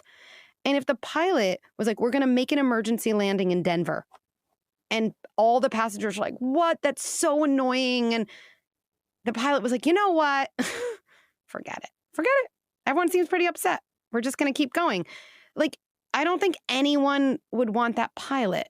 You'd actually probably be pissed at your pilot for, even though like you believe maybe it's dangerous, but maybe you underestimate it. You're like, we have to land in Denver. I'm so annoyed. But like, you'd be so freaking grateful that the pilot knew what their job was, even though people were putting up a protest. And like, we are that pilot for our kids. You can change altitude, change course, change rules. And if you know your kid has their phone in their room when they're doing their homework, period, like our kids should not have their phones in their room when they're doing their homework. And let's even take that and play it out. Well, my kid always does. And they're like not just 13 anymore, they're 17. And how could I change that? I'm going to walk through how to change that. Hey, sweetie, I have something to tell you and I know you're not going to like it, but look, I've been thinking about certain things and my number one job is to like help make good decisions, even when you're upset with me. That's actually how much I love you, that I'm willing to make decisions that I really do believe are good for you, even if you're going to be really, really mad at me. And I'm about to share one of those decisions. When you come home from school, we have a box to put your phone in and it's not locking it away. That phone comes back to you as soon as you finished your homework. And I know you're used to having your phone in your room. And I know I've allowed it. I know we've argued about it. Starting tomorrow, it's not happening. I just want to be clear. It's not. And if you yell at me and if you're mad, it's not happening. And the reason it's not happening is because it's not like you have bad willpower. It is literally impossible to focus on schoolwork. For even adults, it would be. While we have a device that has so many fun games on it right next to us. And I know that's a change. And I know that the first couple of days will be hard. And I actually know that at some point after, it'll become a lot easier. It's just like, and I know in my modeling of that, first of all, it's really easy to say that to you. Like, you're not my kid and you're not about to like yell at me, right? But what parents say to me all the time is they're like, the way you said that sounded like actually like nice, but like no nonsense. Like I didn't doubt that you meant that, because I think our kids smell our doubt and also what we do. And I just want to model this. I know you notice your grades have been slipping and I'm just thinking about your phone in your room and I know, that's not a good idea, right? That's not a good idea, right? And I think today we should try. That literally is like a pilot coming on and being like, you guys know it's a good idea to land in Denver, right? Like, can I just get a vote out there? Don't you think it's a good idea to have an emergency landing? You'd be like, where is my leader? This is crazy talk. Just tell me, And I think that metaphor matters so much because what I would tell parents to do, and I really mean this concretely, get out your phone. First, write a script for yourself. You can read it to your kids if this is new for you to kind of embody your authority in an appropriate way, right? Not in a mean way, but in an appropriate way. Get out a voice recorder and read the script into your phone and then play it back to yourself. It's amazing. You'll be like, wow, I really sounded like I was asking my kid. I didn't even believe myself. I didn't even believe myself. And then say it again. And you'll be like, wow, that sounded like mean and harsh and critical. Okay. So I have the two ends. Let me try it again. Like literally, just it's like we said, it's like practice, right? And it goes back to boundaries, right? Like I can't ask my kid to be doing my job for me. And I think we do that a lot with kids and they smell it. And it's why they act out more, not to take advantage of us, but because they don't feel like they have a sturdy leader. Do you think that happened or more prone to happen when we want them? A lot of parents seem to want to be friends with their kids first and sort of the pilot second. And do you think when we conflate those two things that we tend to be like, get in trouble? Yeah, it's interesting. Like, I think about how important it is to be connected to our kids. And let's say friends is a form of connection. I don't know, though. Like, in my close friendships, I'm not boundaryless. Like, I don't think a good friendship is always making my friends happy. So if that's someone's definition of friend, then I guess then they're trying to be friends with their kids. To me, that's never how I try to be friends with my friends. Definitely not with my kids. To me, any good relationship comes from both being connected to someone else and connected to yourself. And maybe it's more like you want your kid to like you, I think guess, that's which what is it a very is. human sort of need, right? And I think, though, we know also from so much research how much teens like find so much comfort when their parents are protecting them. They don't gratify you. Like, by the way, if I said this thing, which is about the phone thing, like my son, even if I deliver it the way, it's not gonna be like, Mom, you are such a sturdy leader and I feel so taken care of by you. I just want to tell you that. No, he would not. That would be crazy town. My son too would be like, that's not fair. And all my friends do. And you're saying you don't trust me. Oh, are you saying you don't trust me? That I'd be like, sweetie, this is not about trust. This is actually just about me making a decision that I know is the right one. That's really all it's about. I think this also relates to something we aren't taught and therefore don't expect as parents. That two things that are totally independent is us making a good decision as a parent and our kid having a big emotional reaction. They're both equally true and equally valid. We kind of fool ourselves into thinking like, if I make an amazing decision as a parent, my kid's going to be like, that sounds good, But we also do the opposite, is that when we see our kid be very mad at us, we think it means we made a bad decision. And to me, the idea of like two things are true, I'm allowed to make decisions and my kid is allowed to have emotional reactions. Neither is more true than the other. Neither is more right than the other. They're just two truths I have to hold at once, can really prepare us. And so if you're going to have a conversation like this, and we can go through other things about this too, actually going in as a parent, and I always call this emotional vaccination, right? Like vaccinating ourselves. Like I would actually go through this. If this was me and I was nervous and this was like a new thing for me to do, I'd probably like play this out with a partner or a friend. I'd be like, can you be our son? Like, can you do it? I'd give myself a rep. Like it is like taking foul shots in the gym.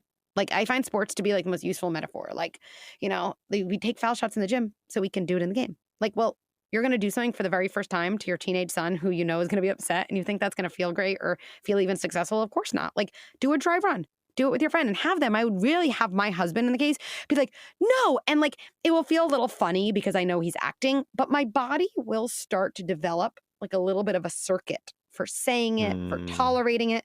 So then at least with my son, it's my second time and not like the first time. No, I think that's a beautiful way to sort of tie it together. Do you think a lot of my friends sort of like try to, I don't know, resolve this issue is the right word, but it's like, well, if you get above, 80, you can have X amount of video game time per day. And if your report card has your grades above 90, you can have X times 2. What is that doing? Well, I think now we're talking about so many different things about like grades and about our focus on them and kids building intrinsic motivation versus extrinsic motivation. And, the part of that I think is well-intentioned, okay, is, everything's well-intentioned, but the part of me that strikes me about that in a positive way is I think to some degree we're saying, I want to make sure you're like doing the developmental tasks of your age. Like you're supposed to be going to school, you're supposed to be doing your work. And if I think and we both think you're kind of capable of performing in a certain way, not for some outside reason, but just because it's in line with your abilities, like I want to make sure you're progressing in that way. And maybe these are markers that you're kind of completing those developmental tasks. I get that. I don't think that's how kids receive it. I think it feels like grades are the thing that matters and, that's all. I don't think there's a perfect system. So that's what I think. I think we're all like muddying around in this. I do think when it comes to, screen time and how much and when, to me, this is like actually a great time to like call kind of a family meeting of sorts. That's what I call them, where especially as your kids get older to say, hey, like, I think we should have a meeting, and really talk about screen time and when it happens and where it happens. And I'm going to have some ideas. You're going to have some ideas. We'll kind of get them all down on paper. And then we'll probably agree on some ideas that each of us don't totally love, but can agree to. Right. And then actually doing that and to be like, okay, so let's talk about when you're going to do video games. Other things related to that are homework, are, playing, with your sister, are, like general, how are you doing in school? Right? I don't think that's the only thing that matters, but maybe it's one data source that we think about. Okay, let's go through it. And then what I think is really key, okay, is when you start to brainstorm, first of all, to literally write things down. That's not like just something I'm saying. When you write down things other people are saying, especially if they're topics that are kind of conflictual, the other person immediately feels respected, right? Like imagine your boss being like, wait, you want to raise? Let me write down all the reasons. You'd be like, wow, I feel very seen, So to actually write it down and to start this off in a productive way, it's really helpful to like break the ice a little bit as a parent with like the first thing. So it could be like, when can you play video games? Right. And maybe like I would start off saying like, I've actually totally changed my mind. And I kind of feel like you probably only need 3 hours of sleep. And so I think you should play video games from, I don't know, probably from like 10 p.m. to like 4 a.m. Okay. So I'm just going to write it down. And like my son would probably be like, oh. But like if I get the eye roll, he thinks he's rolling his eyes and I'm like, I just won there. Cause like I'm just like starting. So I'd write down literally 1, video games from, 10 p.m. to 4 a.m. Okay. 2. And as soon as you start that way, your kid's going to be a little more engaged, right? And then I would write it down and then you review. Oh, 12, that many hours video games. Oh, you know what? I don't know. 10 p.m. to 4 a.m. It's like, it's kind of a lot, And I don't know, maybe you need more than 3 hours. I'm just going to like kind of put an X in that one. It's probably not our best idea. And again, what you hear in this example is this is me and my son against kind of the video game schedule. It's not me against my son. I love that because you're sitting on the bench in your word and you're like, here's the problem. We're on the same side of the table and we're trying to address this problem together.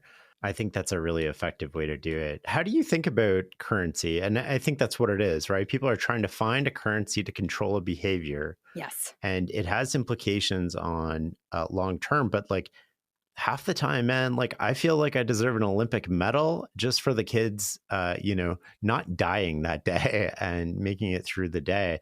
And I imagine other parents feel the same way. It's like, oh my God, I just did this normal day, but it feels like an Olympic level effort.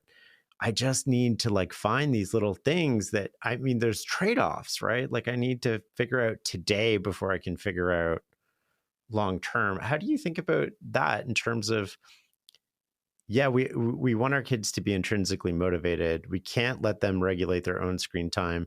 For many parents of teens, it's one of the few currencies they actually care about. I remember myself as a teenager, my mom would be like, you can't have this. I'd be like, whatever, I don't need anything, like that whole attitude. And at one point she took everything out of my room. She literally, this is my mom, right? Like we're going to have a power struggle. You are going to lose. I come in my room. There's like a mattress on the floor. There's no nightstand. There's no alarm clock. There's no nothing.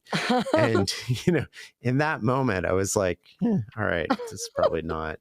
But of course I'm like lying there, just like looking at the ceiling, and I will show no weakness, right? Well, I'm trying to get to the bottom of your question because when I think about currency, to me, and maybe it kind of goes back to your question of like the status of our relationship with our kid. To me, if we're thinking about our relationship with our kid in terms of what we could give or take away that they care about, we're not in a great place.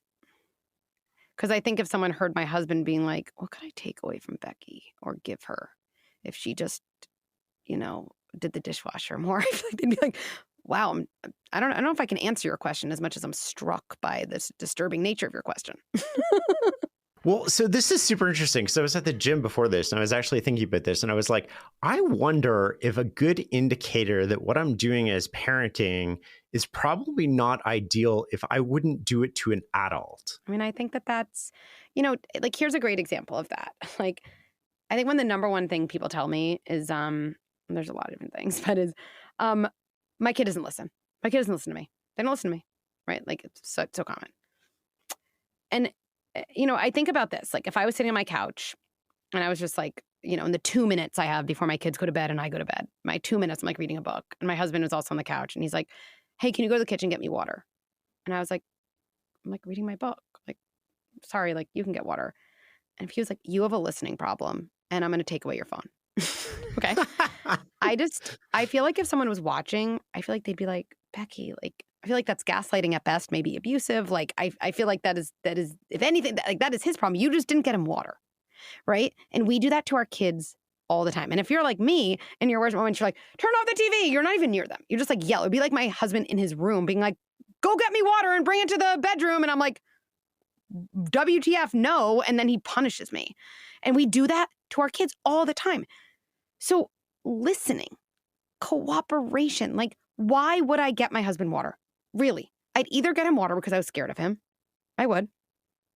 Wiring fear next to love is not something I recommend because yes, what that means, I'll lay it out, is your kid will go into their adult relationships thinking loving relationships are one in which you fear your partner, and that's who they'll be attracted to.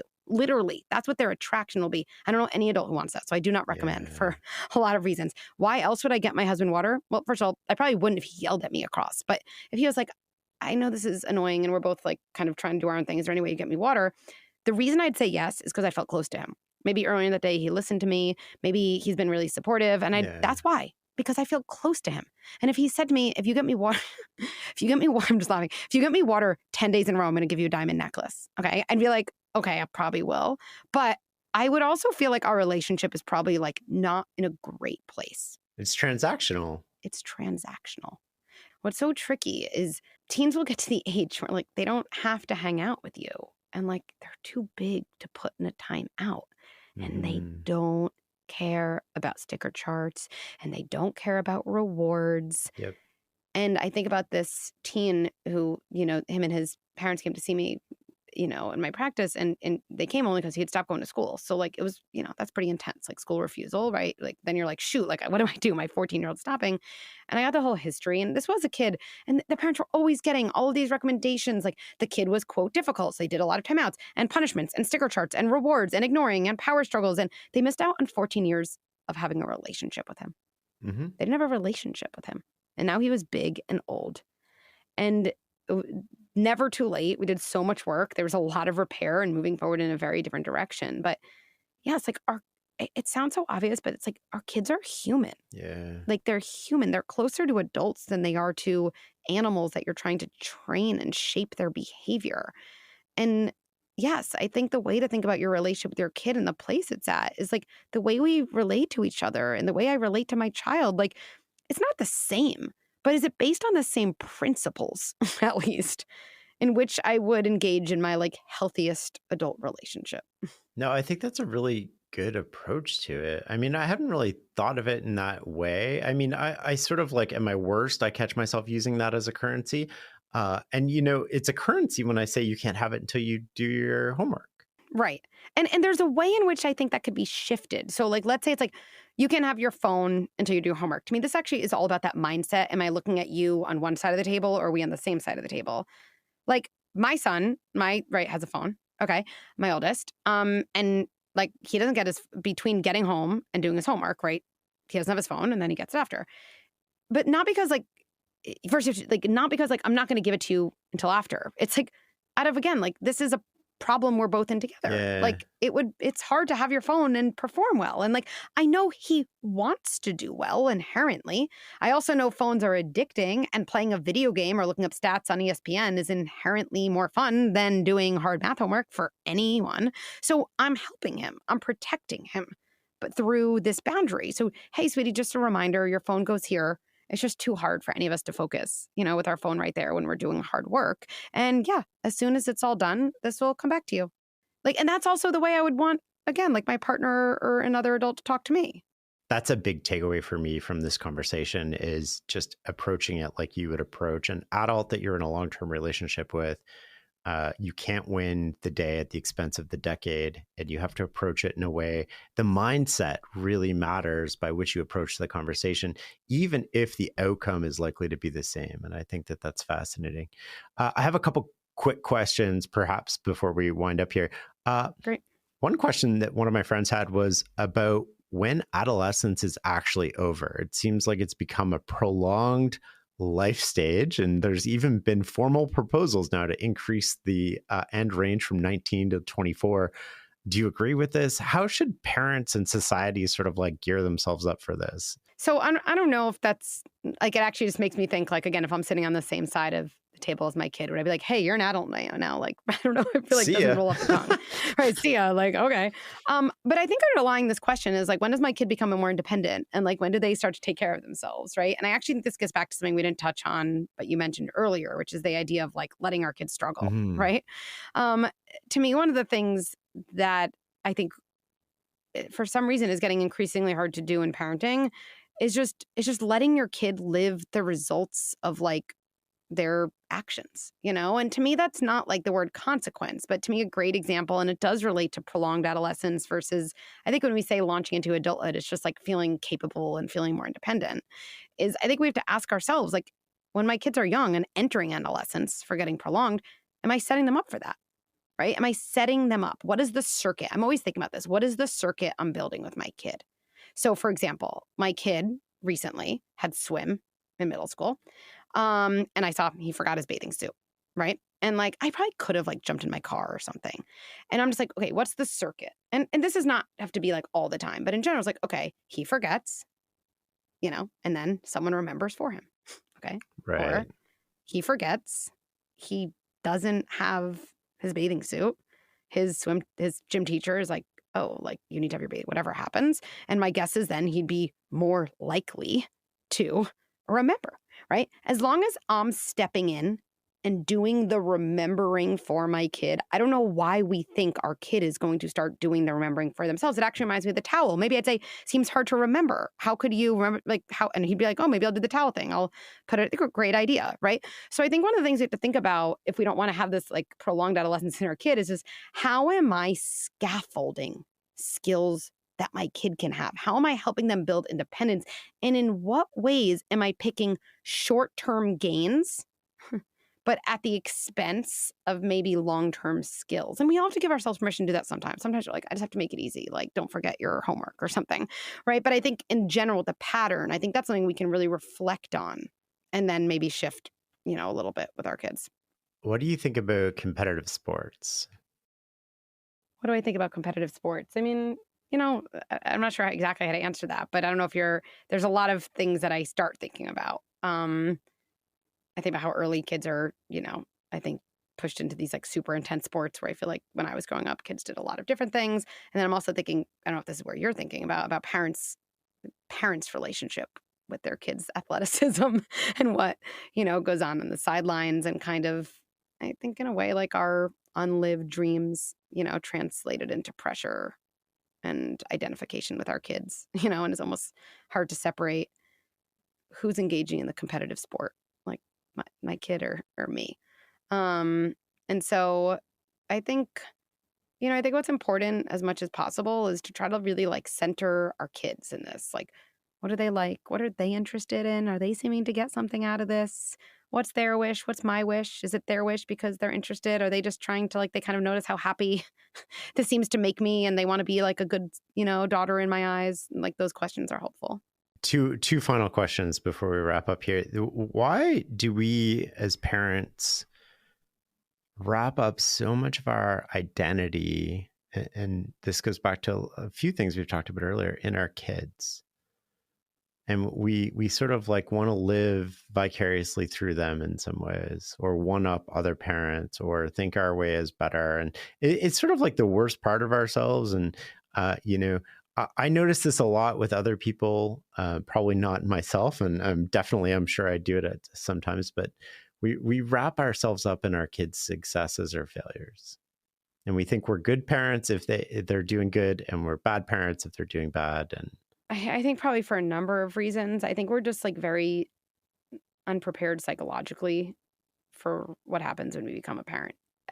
Our kids come along and so many of our unlived dreams, our insecurities, the things we never got to do, we don't even realize how we see our kids as like a channel to like achieve those things. And we think we can like heal ourselves, through our kids, as opposed to the opposite journey, which is like pausing and instead of gazing outward, like to our kids to fix them, almost gazing inward. Like, wait, what's going on for me here? Like, I think everyone who's becoming a parent should probably take time to reflect on like, what are my insecurities? What are the parts of life that I, regret or didn't get? Or, did I never become a D1 athlete? And what would that become? What would be like if I had a kid? Like, what's probably going to come out, right? I think we're kind of unprepared for the amount of self-reflection being a like very present parent who's actually centered on our kid requires. Yeah, that's so fascinating. As you said that, it sort of like jogged this thought, which was, at some point in our probably 35 to 50 age range, we're like, okay, well, this is where I'm at in life. But now there's this do-over, right? Everything is possible again with children. And so I might not have got all the things that I wanted to get out of life, but now all of a sudden I can put all of my pressure on you as a child in some ways. I'm always, I don't know if you read Far from the Tree by Andrew Solomon, but to me, the prologue the first page, like I think every parent should read, and it just starts with him saying, there's no such thing as reproduction. Like the word reproduction is a fantasy. Oh, that's fascinating. Like you produce. Yeah. You produce.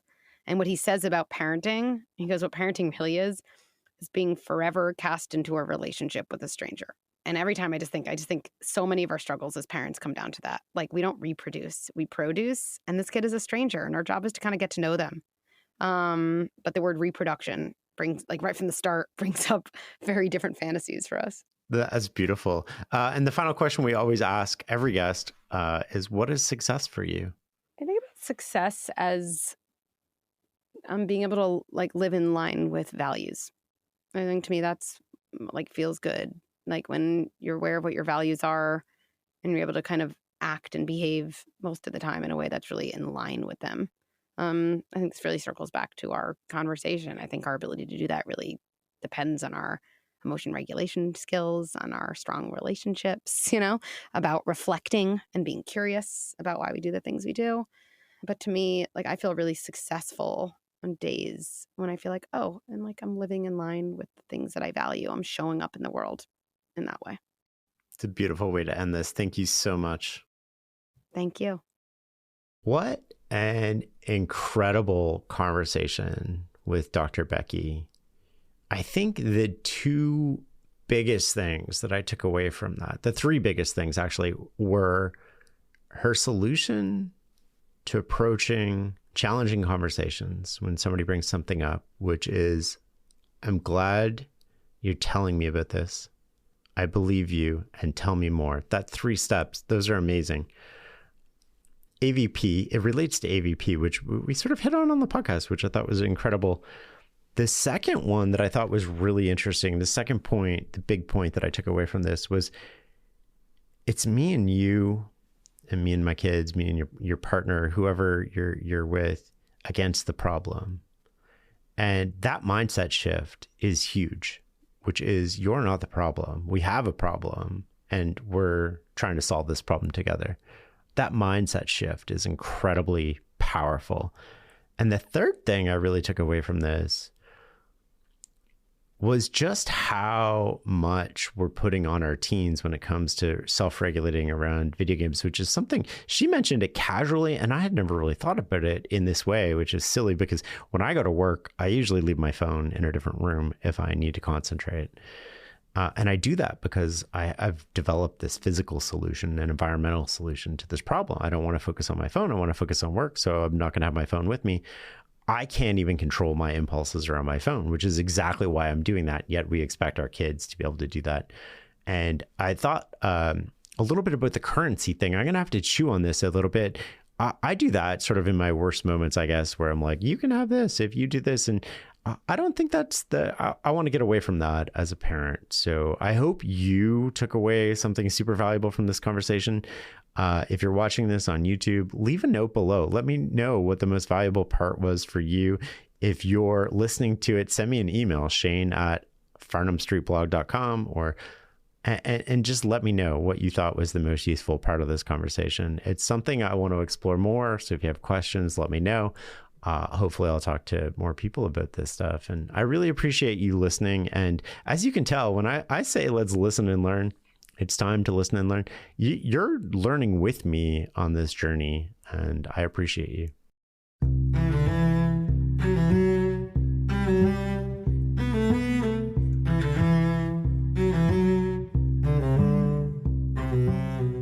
Thanks for listening and learning with us. For a complete list of episodes, show notes, transcripts, and more, go to fs.blog/podcast or just Google The Knowledge Project.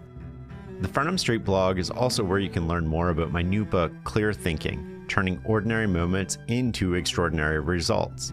It's a transformative guide that hands you the tools to master your fate, sharpen your decision-making, and set yourself up for unparalleled success. Learn more at fs.blog/clear. Until next time.